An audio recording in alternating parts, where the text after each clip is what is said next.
Good evening, everybody. Both my watch and my phone say it's 6 o'clock, so I've verified it there. First of all, can we have apologies for absence? Thank you. Any urgent business? I've not been notified of any. No. Constitutional Services indicates there is no urgent business. Any declarations of interest this evening? No. Take silence to mean no. Item 4, public question time. Have we received any? No public questions received, thank you. Item 5, the minutes of the Cabinet meeting held on the 20th of August. I assume everybody's had the opportunity to look through these. Yeah. Are members happy to move these as a correct record? Yeah. Move second. Agreed? Yeah. Thank you very much. Okay, so item 6, Revenue Monitor and Capital Investment Programme 18-19, Quarter 1. Councillor Jabbar, are you taking us through this? Yes, thanks, Chair. Thanks, Chair. So, as you say, this is the first quarter report for the financial year 18-19. So what this does is gives you a snapshot at 30th of June 2018 about the Council Finances Board in terms of capital and revenue. I think key thing to note is that we're predicting by the end of the financial year there will be a slight surplus, so we're committing again to deliver a balanced budget.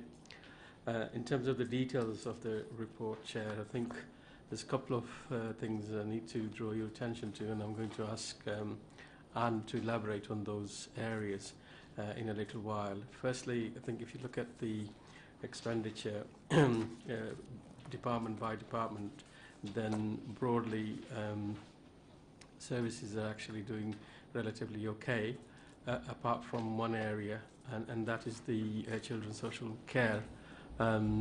We know the pressure in that area, but I have to report that in the first quarter there was an overspend of £4.144 million.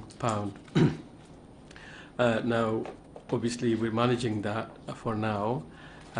Issue will be that if this trend continues into other quarters, then it will be a significant problem for us.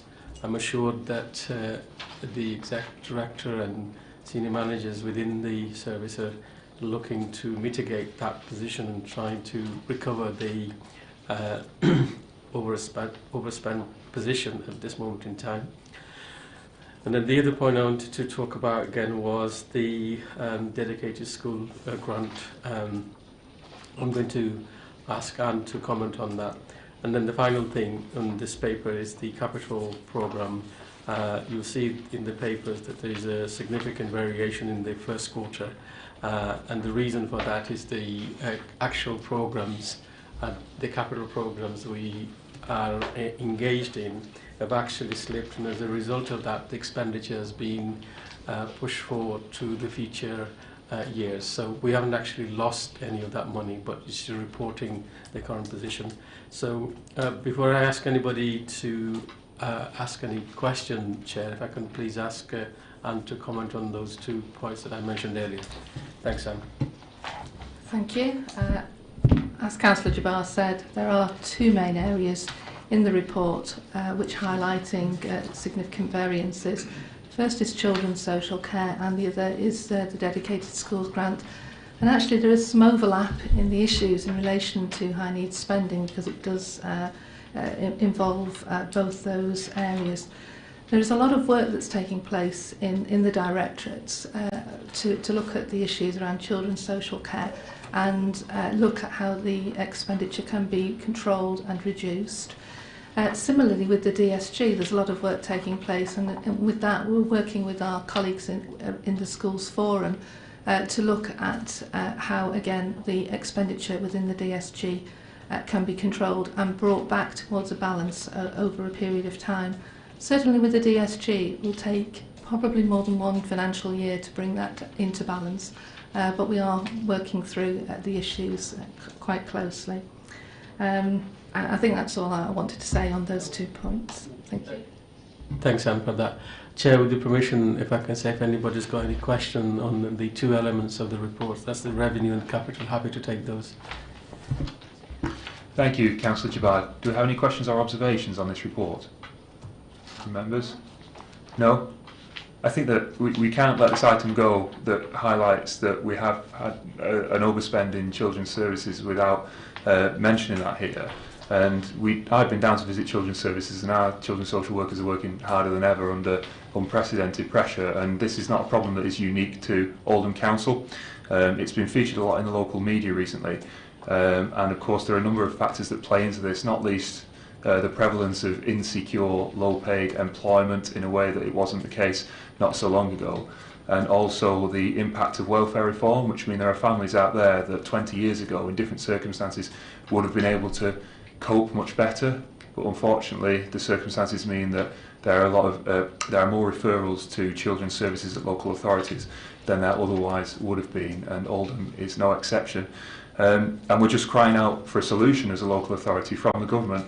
And I mean a genuine solution, not the kind of solution that they came up with when we had a similar problem in adult social care not so long ago, when all they did was said, oh, well, you can have an extra 2% on your council tax, and simply passed a burden that would otherwise have been picked up at a national level onto local taxpayers. And we all know that that doesn't work in a place like Oldham, and it doesn't work in similar places, because we have a low council tax base, and increasing the council tax by 1 or 2%, or however much they allow us to do that by, does not raise anywhere near the amount of money that we would need to really take control on these issues.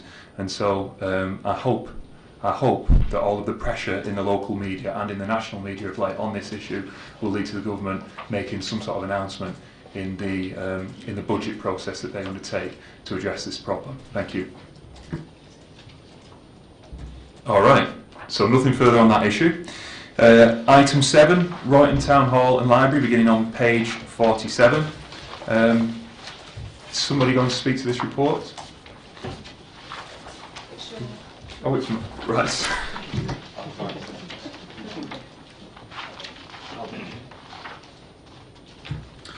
Okay, so this is the report that well, this is a very brief report. There'll be a more significant section in Part B of the meeting, so I feel as though we should wait until that point. But I do have Councillor Roberts indicating, who is, of course, a Royton member.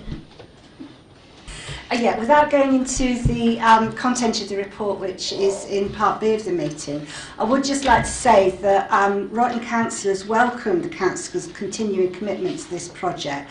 And I note that it was one of the commitments that the Labour Party put forward in its manifesto, on which we were elected in May this year, and it's good to see that we are able to fulfil that promise that we made to the people of Royton. And just to say that the aim throughout all of this has been to preserve and enhance the Town Hall as a public building for Royton. Ever since the Children's Services moved out of Royton Town Hall, there's been a continuing issue about how to be able to fund the Town Hall and keep that as a public building that can be used by people in Royton. We've explored many options for being able to do this, including looking at private sector partners, whether someone will be willing to rent the space from us. We have spoken to a number of local Royton businesses and community groups, but unfortunately we weren't able to provide a solution that met both the ongoing revenue needs and the issues around public access to the building. And so the option that's being considered of moving the library into the Town Hall was the best option that we could come up with.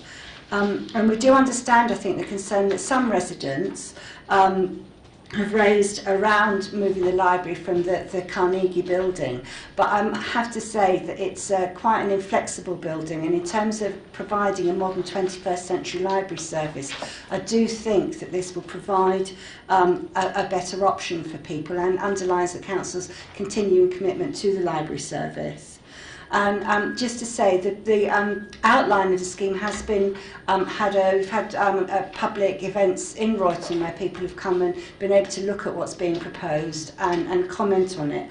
And I suppose the aim of this will be to produce at the end of the scheme something that will refurbish a historic building which has got some really nice historical details in it and some lovely rooms, particularly the Red Room upstairs, but which is currently inaccessible. It's got stairs, there's no lift.